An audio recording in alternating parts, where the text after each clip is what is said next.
This architect is a madman,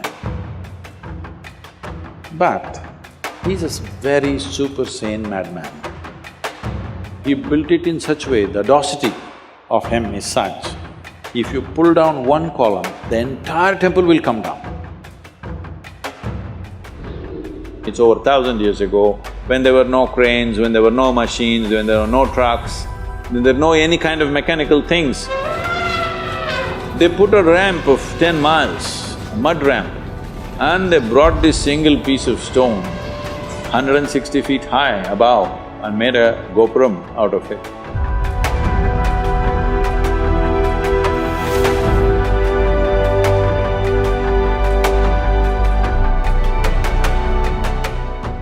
Even in architecture, there is adventure, isn't it? You must see Ranakpur. Have you seen Ranakpur in Rajasthan? You must see. Ranakpur also has Kumbhalgarh within 20 kilometers. It's the second largest wall on the planet. Most Indians know because we keep all the things that we should be proud of a secret. The second largest wall on the planet, which if you look at it aerially, you would mistake this to be Great Wall of China. It's that big.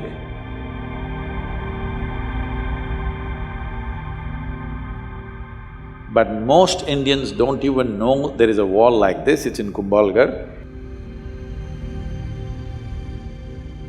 Close to that is Ranakpur. This architect is a madman, but he's a very super sane madman because he knows what he's doing.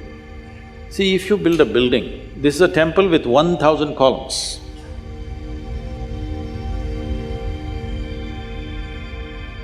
If you're thinking about safety, what would you do? Just in case over a period of time, if one column collapses, because those days the material is only stone, there is no steel and concrete and stuff. You would make sure if one column falls down, there'll be another column which will keep the temple up. No, he built it in such a way, the audacity of him is such, if you pull down one column, the entire temple will come down.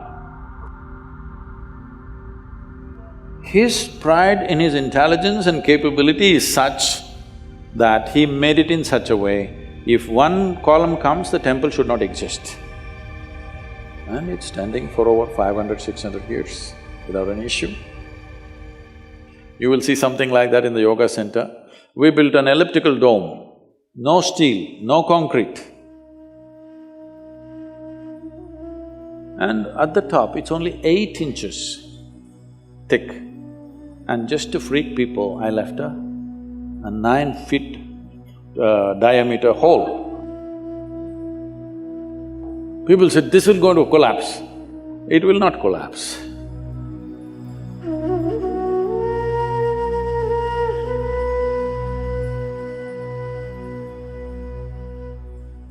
And if you go to the ancient temples, you must come to the south because North India, most of the temples, the ancient temples are all gone. The new ones that they have built is all put up in a hurry.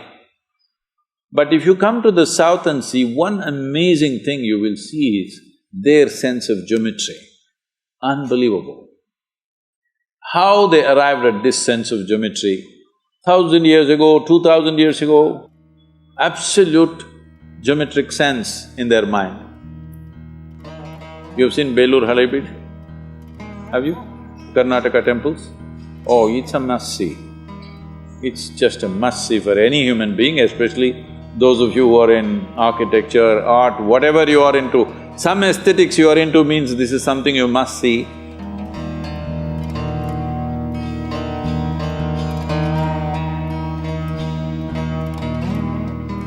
It's more than seeing those sculptures. You must look into the minds of people who did this. If you want to look into their minds, you must withdraw yourself into that time zone. It's over 1,000 years ago, when there were no cranes, when there were no machines, when there were no trucks, when there were no any kind of mechanical things, all by hand. Why would somebody endeavor to do something so phenomenal and so almost superhuman in terms of engineering and the physical difficulty of lifting these huge rocks and doing this carving business? Why would anybody do that? What kind of passion should be firing those people to do this is unbelievable. If you see the Tanjavur temple, have you seen? This Gopuram weighs, I think, what, 180 tons, huh?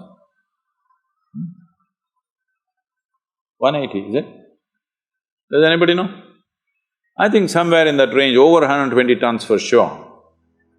And it is at a height of 160 feet. They put a ramp of 10 miles, a mud ramp, and they brought this single piece of stone,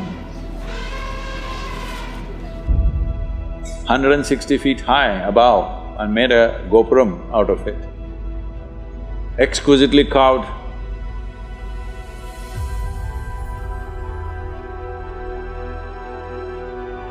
Well, in Karnataka, what they carved is soapstone. In Tamil Nadu, Tamil people are crazy.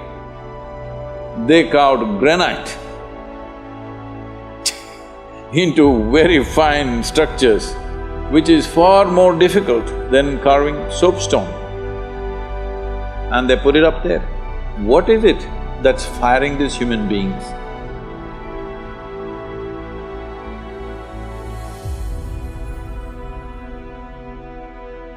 Before you take up any project, you must visit this and see what kind of human beings are these, Just for aesthetics, understand? Not for livelihood. It's not a factory shed we're building, just for aesthetics. They were willing to invest their lives absolutely, everything they got.